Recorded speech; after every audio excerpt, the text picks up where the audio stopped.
وبرکاتہ۔ الحمدللہ رب العالمین، الصلاۃ والسلام علی اشرف الانبیاء والمرسلین، اما بعد، اعوذ باللہ من الشیطان الرجیم، بسم اللہ الرحمن الرحیم۔ قال اللہ تعالی قل هل يستوي الذین یعلمون والذین لا یعلمون۔ وقال الشاعر العلم مدرسۃ النزاعات، پگھلنا علم کے خاطر مثال سمع زیبا ہے، پگھلنا علم کے خاطر مثال سمع زیبا ہے، بغیر علم کے ہم پہچان نہیں سکتے کہ اللہ کیا ہے۔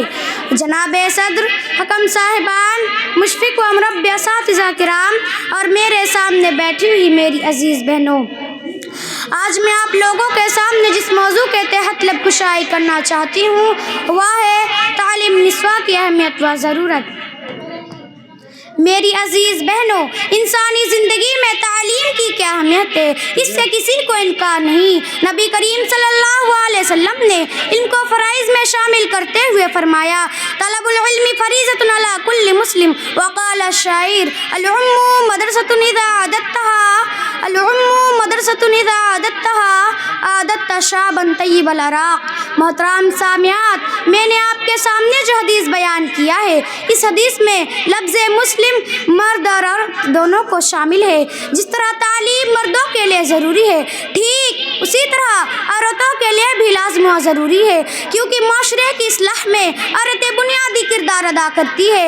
ایک صاف اور شفاف ماحول کی تعمیر کے لیے تعلیم نسواں ریڑھ کی ہڈی کی حیثیت رکھتی ہے۔ جس طرح جسم ریڑھ کی ہڈی کے بغیر بے بس ہے، ٹھیک اسی طرح تعلیم نسواں کے بغیر ہمارا معاشرہ بے بس ہے، بلکہ بے جان اور بے روح ہے۔ محترم سامعات، جس طرح گاڑی کے ایک پہیے کو درست کر کے یہ امید کرنا کہ اس کی گاڑی صحیح چلے گی بے سود ہے، ٹھیک اسی طرح مردوں کو تعلیم یافتہ بنا کر خواتین کو تعلیم سے دور رکھنا صالح معاشرے کی تشکیل کی سب سے بڑی رکاوٹ ہے، کیونکہ عورت کی تعلیم صرف اصلاح نہیں بلکہ پورے ماحول اور معاشرے کی اصلاح ہے۔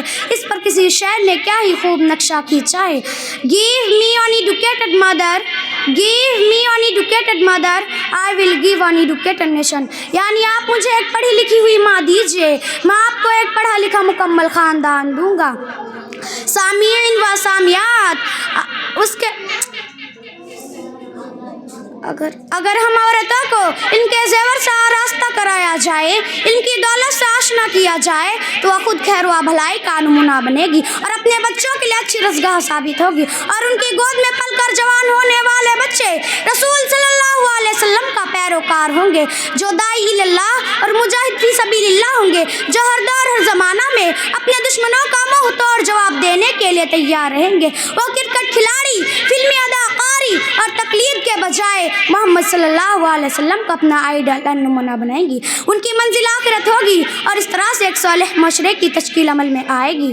اس پر کسی شاعر نے کیا ہی خوب کہا ہے، اصلاح کام آپ کو منظور ہو اگر، اصلاح کام آپ کو منظور ہو اگر تو بچوں سے پہلے ماؤں کو تعلیم دیجیے، لیکن جس بچے کو صحیح پرورش نہیں ملتی تو وہ بچہ کبھی بھی کامیاب انسان نہیں بن سکتا۔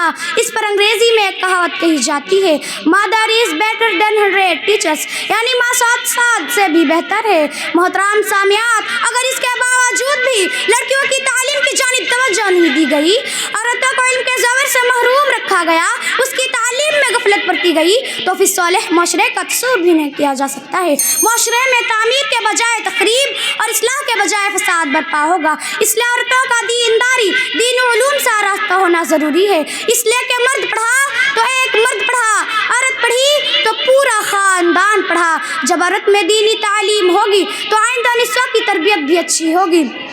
بلکہ اگر آپ غور کریں تو آپ امت کے ہر کام مرد کے پیچھے کسی نہ کسی عورت کا ہاتھ ضرور نظر آئے گا، کبھی بیوی کی شکل میں، کبھی ماں کی شکل میں، کبھی بہن کی شکل میں اور کبھی بیٹی کی شکل میں۔ اگر دیکھا جائے تو ایک اعتبار سے عورتوں کو علم کے زیور سے آراستہ ہونا مردوں کے مقابلے میں عورت پر زیادہ ہے، کیونکہ اولاد کی تربیت کی ذمہ ذمہ داری مردوں کے مقابلے میں عورتوں پر زیادہ ہے، اس لیے کہ ماں کی گود ہی بچے کا پہلا دستگاہ ہے۔ اگر پہلا مدرسہ ہی جاہل ہو، علم کے زیور سے مزین نہ ہو، تو ایسی صورت میں بچوں کے مستقبل میں صحیح تربیت کی کوئی گارنٹی نہیں دی جا سکتی۔ سامعین و سامعات، اب ضرورت اس بات کی ہے کہ اس کی تعلیم کی طرف بہت ہی زیادہ توجہ دی جائے، کیونکہ ایک عورت ہی معاشرے کو اچھی بنا سکتی ہے اور بگاڑ بھی سکتی ہے۔